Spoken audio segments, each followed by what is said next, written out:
Good morning, guys. It's the 1st of August today, and it's quite chilly this morning, to be honest with you. Mist on the windscreen. Today we are off to Sonin. Sonin, I believe. George Clooney lives around there, doesn't he? Wonderful bump into him today. Let's find out. Right, let's get to the job. Now, I did not pay attention to the information that the builder gave to me about the dimensions of the ceiling.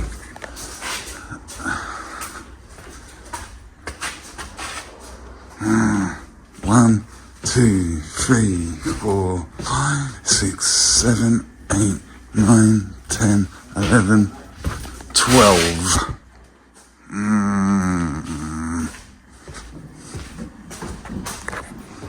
Now, I was not expecting that today, and it's completely my fault. I did not pay attention to the dimensions. It just said I've got a ceiling over. That's what I was like, okay, regular ceiling. I just had it in my mind, that's what it was. So, you know what? I've had like 1 day off in the last 20 odd days, is it?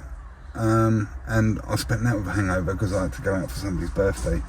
So I am feeling quite fatigued, and it's Friday, as I say, it's the 1st of August, and I was looking forward to this weekend having this weekend off, basically, and just having a bit of rest time, because I am feeling a little bit fatigued. We started the Boxing for Veterans thing, so I kind of had a bit of a workout on Wednesday evening, which is something my body is not used to at all. This is a big push. Right at the end of a massive, great big long stint of work and activity. We can do it. We're going to have to do it. One thing that's saving grace for us is the shape of that ceiling, where it's quite a long rectangle. So, it's kind of like a corridor. We can sort this out. The only problem is it'd be nice if it was kind of like ready to rock and roll in there, but we've got a little bit of scrimming and there's a few cracks in there to address. And then we got to PVA it. Well, no, we are not going to PVA it. I want as much time as I can get on this ceiling, so I'm going to kill as much suction as I can. Even though that ceiling is painted, so there won't be that much suction on it anyway. But we're going to get SBR over this, and we're going to kill that suction right off, okay? Fiber tape goes up there like that. What I tend to do is just get it, doing it all with one hand, look, just get it over your trowel, and it should cut off quite nicely. Black rubbish on the floor.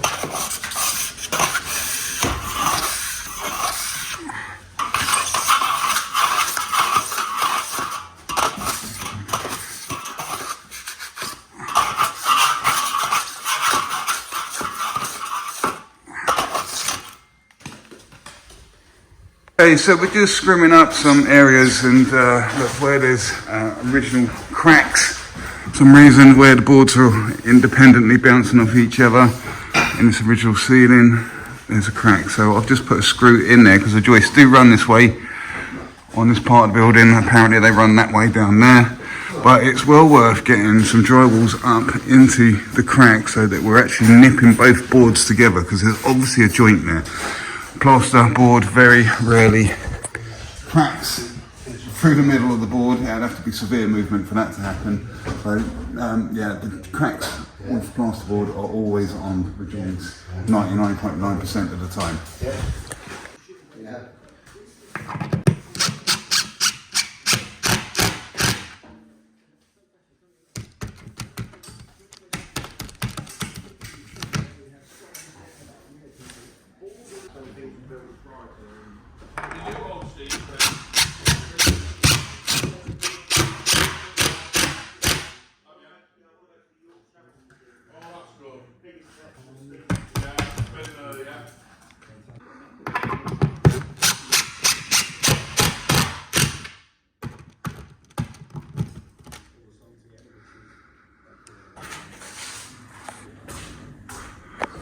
Okay, so as you can see, we've got as much of the cracks and stuff.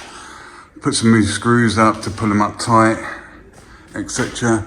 and got our fibre tape over it. And the builder here is just saying to me, yeah, sometimes, because I was surprised to see so many popping noun heads, well, these are screws, because apparently this side is an extension.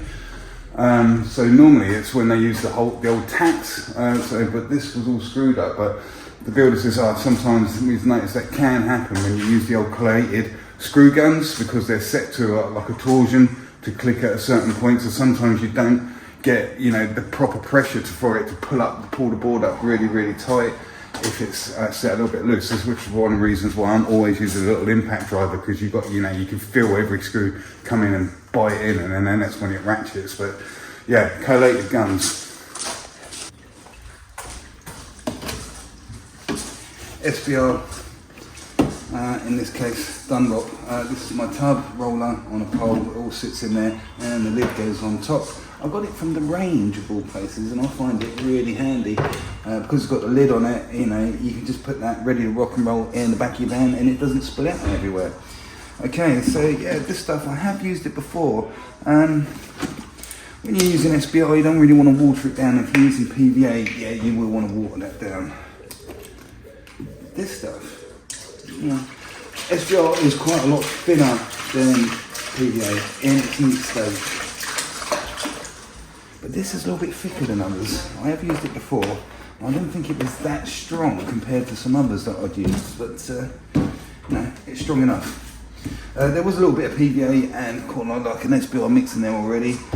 It doesn't seem to affect anything or cause any problems if you get PVA and SBR mixed together.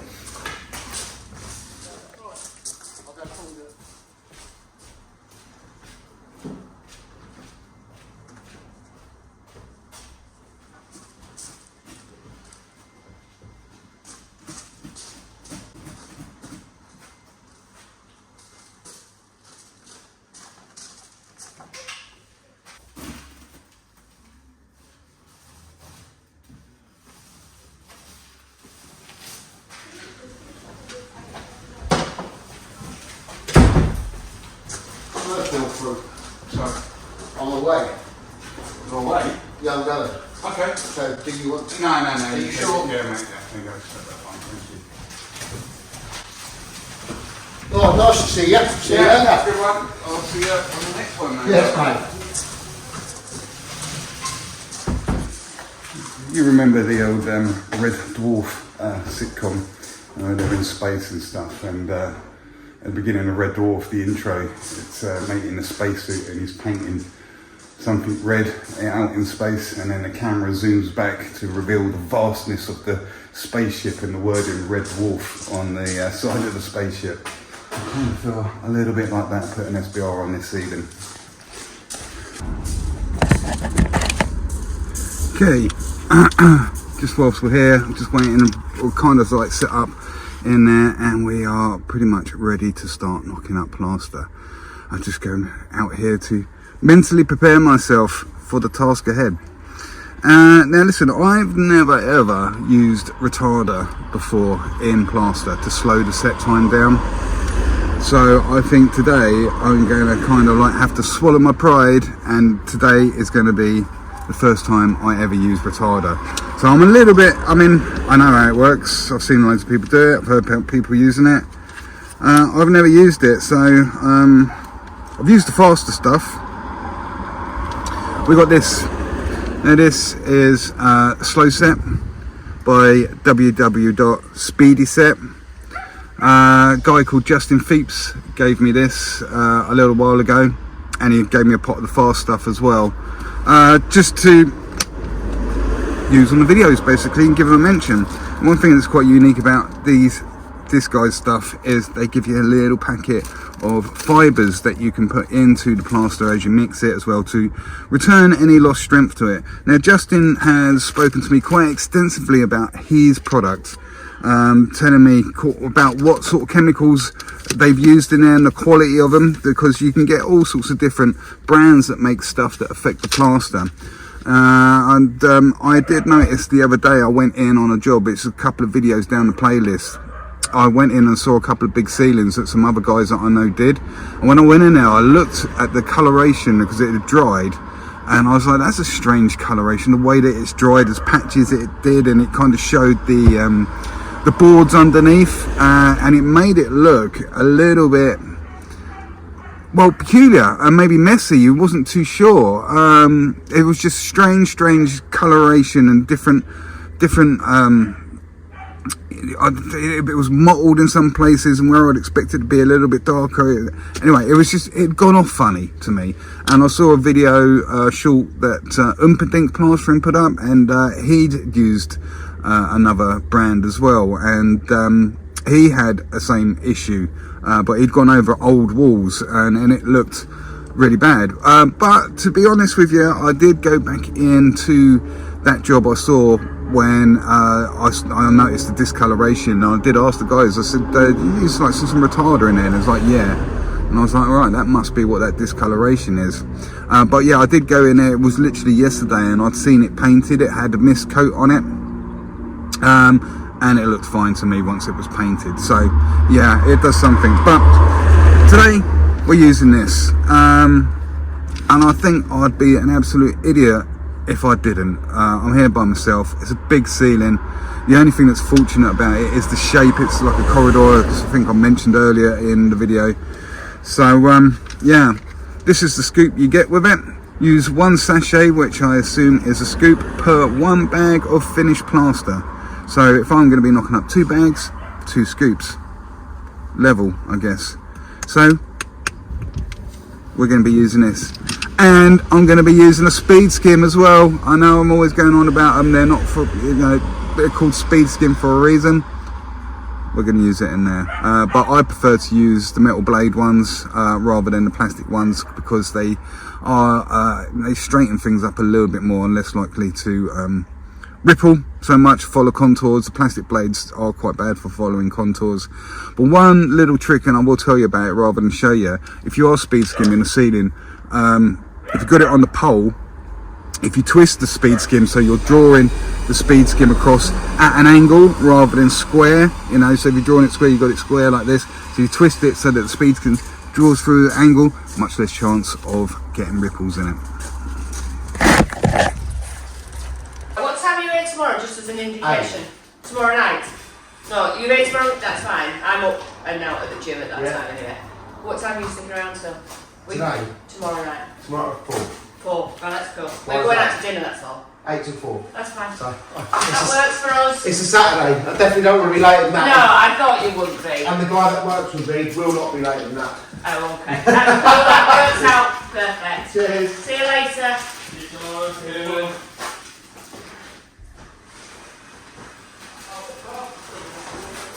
Okay.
have a little recap of what's going on. I've got knocked up 2 bags with retarder in it. Got pretty much halfway point, including this little bit which was deep, had plasterboard on, if you notice. Then I knocked up another 2 bags, and it got us all the way over here.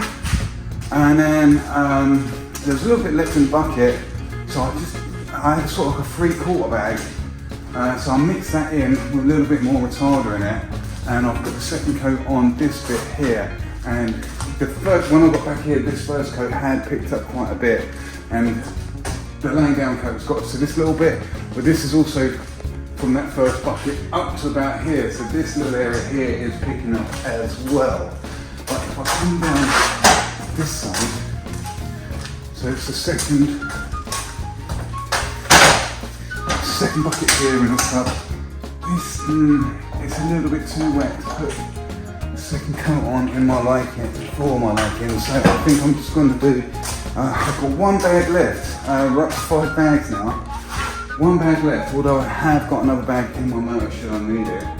I'm going to knock up to like half bag, so it's going to just get me just to this point here, just get this first bucket of gear over and just start coming up and meeting this second bucket of gear here. I think that's what we need to do. By the way, I've got this laid down and I'll whizzed across it real quick with the speed skim as well. It's giving me a second speed skim. I've speed skimmed the laying down coat. I've just got to get it under control, simple as that. Okay, so this was speed skimmed. This is where I started again with another half bag, and it's pretty much got me to the halfway point where I wanted to be. And now we're into that the second bucket of first coat going on there. So this is kind of ready to be laid down now. I've had a little touch of it, but this down this end, this first half a bag that I've put on is also ready to kind of start troweling up as well. So what I'm going to do is I'm going to call it, I'm going to start bringing a wet brush to the situation down this end, because I got more time to let that go a little bit more, and then I can knock up and lay that down and remedy any loss in control of that. So I don't want to be pushing on further, and you know, wasting time not getting back and getting this under control and sacrificing this area. I can sacrifice a bit of time down there at the moment, so I'm going back to this one to sort this out. Probably flatten all the way back to here, and then that should open me up and give me some time with this end to leave this end alone and get this end on with the second coat. Okay, this half a bag flattened in, then another half a bag for the second coat flattened in up to this point. Now let's check out what this plaster's like in the bucket. It's still quite workable, and that second coat is what got up to there. Now I've got half a bag left in here from what the builders got. I've got a bag in my motor. I think I'm going to knock up a bag, and that's got to get us to the end here. So then we've got this in 3 sections with the second coat. Section here, quarter, section here, quarter. Then we're going to whack on this other half all at the same time. So I've just been and flattened this in. Have we got enough time to get the rest of this off and get back on this end and start flattening it in again with a second trowel in a comfortable manner? We're right on the edge here. We're like highway to the danger zone. At this moment, video could be, and the ceiling, a complete disaster. We don't know. Let me go and get this bag out and see what happens. Nothing left in that bucket at all. I tried to stretch it from here all the way down here, that bag, just with the very last morsel, got right to the end there, so that is all laid down. I think I'm going to run the speeds again over it real quick, and then we're going to get down this end and see how we're fixed down there. See if we've had time, see what happens. I ain't checked it yet, it might have gone off too much. Okay, so this end has had its speed skim, 1.2 metre one, and I think that has done its job for today. Now let's get all the way back down here where we very first started and see what our condition is like.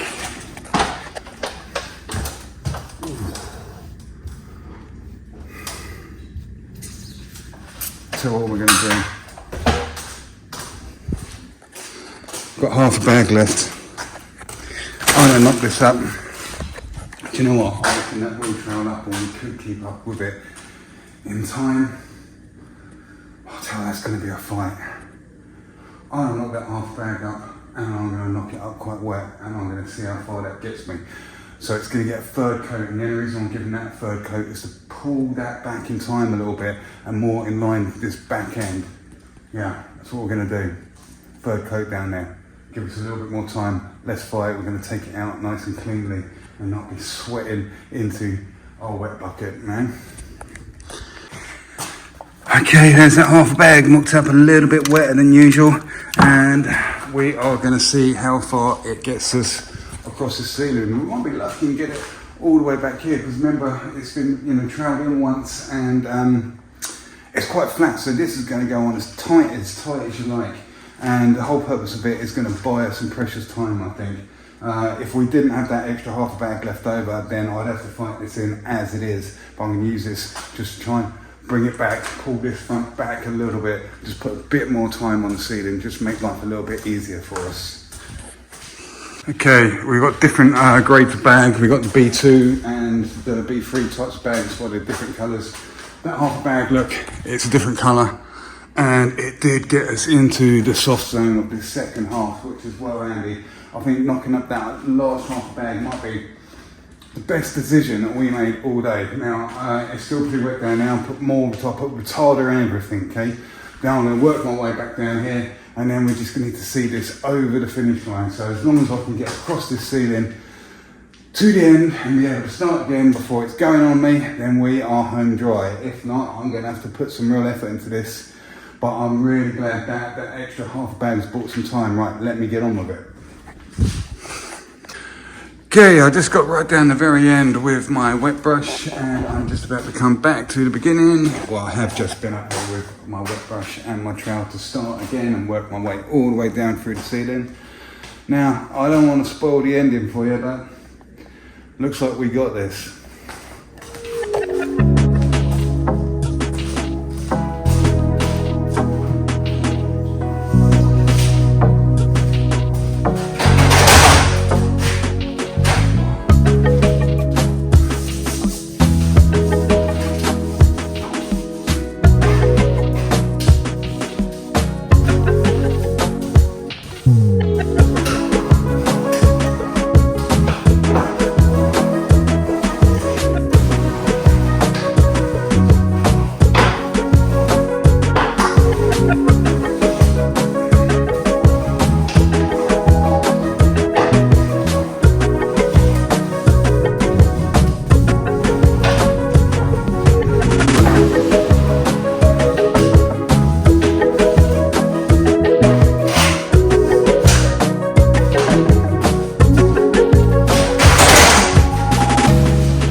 Okay, it's all the way through the ceiling other than the speed skim. This is all that's seen the ceiling.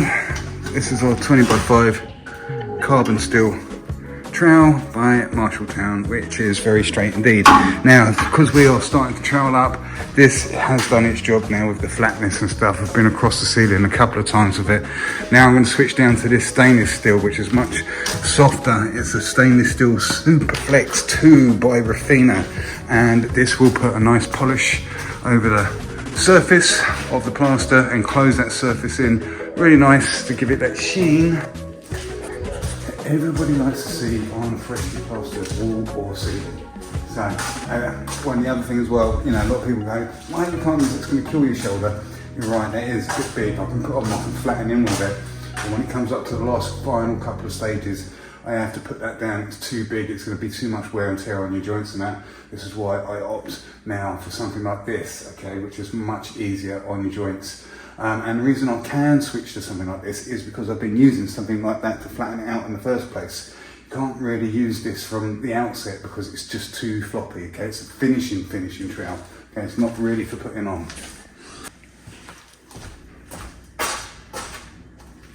45-metre ceiling. It's 13 metres down here by 3.5 across. That was 1, 2, 3, 4, 5, 6, 7 whole bags, and that's all I had on me, and used every last bit of it. 1, 2.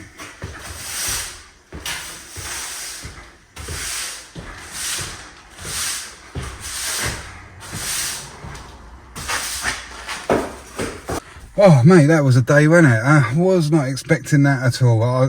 When I walked in this morning, I was like, what? What are you doing to me? Whatever was you thinking? Old man like me, 51, in there by myself, a 45-metre ceiling. Lucky I had that retarder, and lucky I had a extra bag. That extra bag really saved me. That last half a bag saved me. Otherwise we would have lost that. It was right down to the that was well tight. That was well tight. It doesn't get tighter than that. Right, I ain't gonna chat. I'm gonna go home and I'll have a chat with you when I'm editing this, and we'll see you off. And yeah, all right, I'm going home. See you in a minute. Bye. Okay, just got in. I forgot to look at the state of me. Look at, I am absolutely covered in plaster today. I think first thing to do is get in the shower and get ready. Okay, here we are back in my office. The time is 7:15 on Saturday morning. I was awake this morning. I've got lots of things to do. This video you're just watching now, I literally just edited it. It's taken me, I don't know what time I started, about 6 AM this morning. Yeah, well, man, that was a killer of a ceiling. I think that would probably be the last time I tried to tackle something like that by myself. I should have paid attention to the dimensions of the ceiling when the builder told me what they were. He told me twice. He said 12. I might have thought he meant feet, I don't know, or 12 square metres, but no, it was actually over 45 square metres, okay? The fortunate thing was the shape of that ceiling, which is why I kind of didn't mind having a go at it.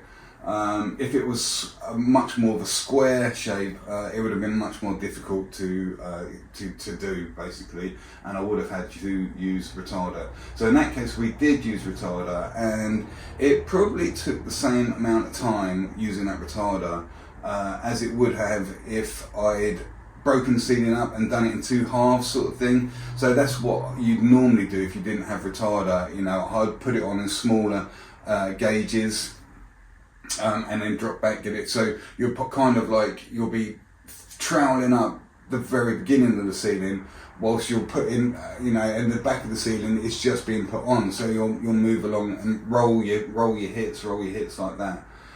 So by rolling the hits or putting retarder in, and getting the whole thing on and live at the same time, although we still did have to roll those hits to a certain degree, even using that retarder. It took probably about the same amount of time, but yeah, that was right on the edge. That was really tight. I'm going to wrap this up here at the end because the video's getting on to about half hour already, even without this little clip in there. Just to fill you in what's going on, I've got a couple of videos about plastering that I need to get edited, this being one of them. I've got to do things like cut the grass, I've got to take the bottles recycling out. In a minute I'm going to go down to the boxing gym and help out there with the new little venture we've got. I've created a new little playlist called Boxing for Veterans, and we did a pilot episode which I managed to get up late last night. I got it online, I got it published for 8 o'clock last night, and it's a little pilot episode, so I'm going to go down there and train with those guys and then get some more editing done. I've got a very busy Saturday indeed. So don't forget to like and subscribe and all that, and also there's a Facebook group, Plaster Master Smurf 74. It's free, you can come over there and talk to other plasterers, etc. And if you are interested in this boxing, have a look at the playlist. We're just starting out, and I'm going to go do another video about it this morning. Alright guys, take it easy, and I'll see you on the next one, which will probably be, I don't know, later tonight. Who knows?